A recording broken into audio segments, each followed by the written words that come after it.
Assalamu alaikum. Amma alaika. Akarama kallau. Dan gwari. Mallan girin nan cubin kwafa. An ci uban kuwa a garin? Allah. What? Sabide mallan ni da ka gani ko. Aci ana kai muna kai dan azumi Allah binciko mai ba. Sarki. Allah sarki. Sai dai na wuce masallaci suna ga da fa kunu. Na ce to biritin da bai samu komai ba ya sha kunun nan ya hankuri. Amma mallan ba kwaiwa mutane wanda an yi kudi Allah ba shi a taimici don wani shi a mishi wazi. To, gwari haƙiƙanin gaskiya muna yawan wa'azi. Kuma wa'azi ya zama dole a yi. Domin duk musulmi na gari wanda ya ba Allah ya bi Muhammadu manzon Allah sallallahu alaihi wasallam. Dole a masa wa'azi. Ai ka ce Annabi Muhammadu a cikin rena na jin daɗi. Saboda shi ba na shigo musulunci. Allah sarki, Allah sarki. Wannan shi a cikin rena na yi. To kaga ɗan gwari mu muna bi in aka yi sallah azhar ko aka yi la'asar aka yi mangaraba sun mutse da mutane mun musu wa'azi. Ka taimaki ɗan uwanka musulmi wanda ba shi da shi. Wannan wata ne na ibadar Allah. Wata ne wanda babu kamar sa duk cikin wannan yawan watannin.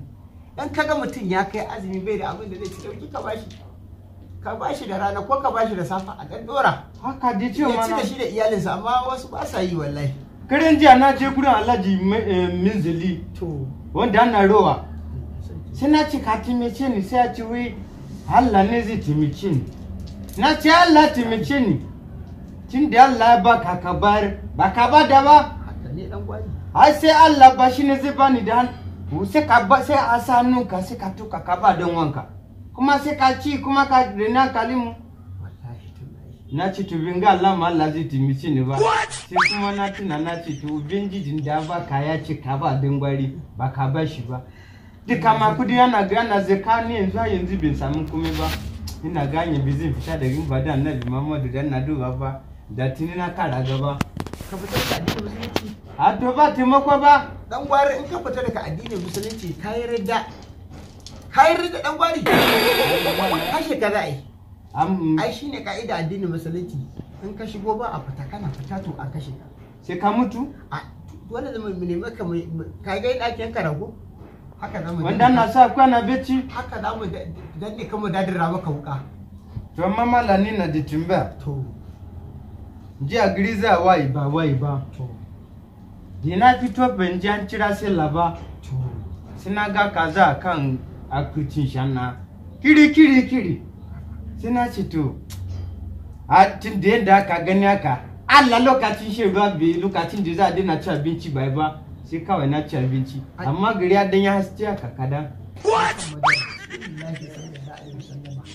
dan gwari baka da azumi yau ai ka riga ka ci abinci da safe ba safen akwai din shirin duba ko kai mina binci ba za gani ba la ilaha illallah Muhammadu Rasulullah sallallahu alaihi wasallam ina ji kamar baka da azumi amma tunda a rashin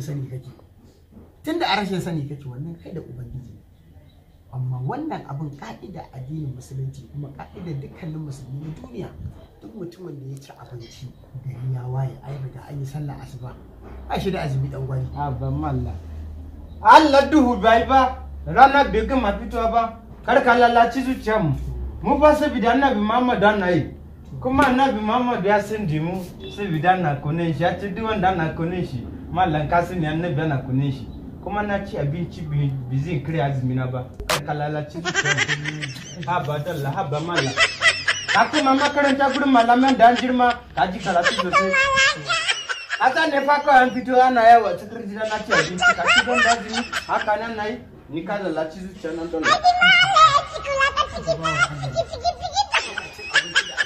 safiya ke dinka cin abinci ka ji wai ce wai yana da azumi saboda Allah ya sauke ke kandala kina ina